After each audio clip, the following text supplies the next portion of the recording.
এখনো পর্যন্ত Kolkata night Riders 4টি ম্যাচ খেলে দুটো জিতেছে এবং দুটো হেরেছে। কলকাতার ওপেনিং এ প্রচুর সমস্যা দেখা দিচ্ছে, যেখানে সুনীল নারায়ণ একটি ম্যাচে 46 রান করেছিল, তারপর তার ব্যাট থেকে সেরকম কোনো বড় রান আসছে না। কুইন্টন ডিকক এখনো পর্যন্ত কলকাতার হয়ে 4টি ম্যাচে ওপেনিং করেছে, যেখানে একটি ম্যাচে মাত্র 97 রান করে, বাকি কোনো ম্যাচে সেরকম কোনো পারফরমেন্স করতে পারেনি কুইন্টন ডিকক, যেটার জন্য চিন্তায় রয়েছে কেকেআর টিম। কারণ ওপেনিং ব্যাটসম্যানরা পাওয়ার প্লের 6 ওভারে যদি 60 থেকে 70 রান করে দিতে পারে, তাহলে বিপক্ষ দলকে বড় টার্গেট দিতে সহজ হয়ে যায় এবং মিডল অর্ডারের ব্যাটসম্যানদের উপর অনেকটাই প্রেসার কমে যায়, যাতে মিডল অর্ডারের ব্যাটসম্যানরা ফ্রি হয়ে খেলতে পারে। কিন্তু সেটা কোনো ম্যাচেই সম্ভব হচ্ছে না কলকাতার, কারণ কুইন্টন ডিকক বা সুনীল নারায়ণ সেরকম কোনো ম্যাচে শুরু এনে দিতে পারছে না কেকেআর কে, যার জন্য প্রেসারে পড়ে যাচ্ছে কেকেআর এর মিডল অর্ডার। হায়দ্রাবাদ ম্যাচে কলকাতার মিডল অর্ডার ভালো খেললেও যে প্রত্যেকটা ম্যাচে ভালো খেলবে তা কিন্তু না। কলকাতার পরবর্তী ম্যাচ লখনৌ সুপার জায়ান্টসের বিপক্ষে, যদি ওই ম্যাচটা কলকাতা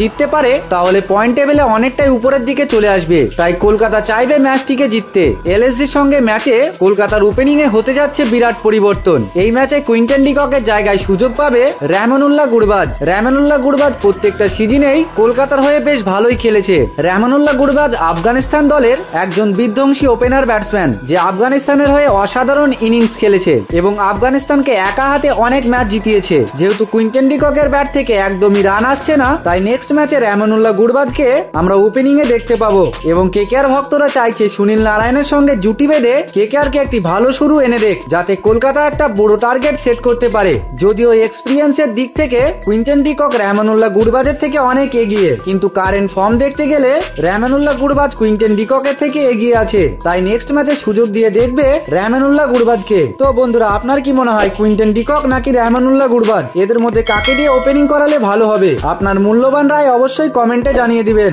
আর কেকেআর এর সমস্ত রকম আপডেট পেতে আমাদের চ্যানেলটিকে অবশ্যই সাবস্ক্রাইব করে নেবেন।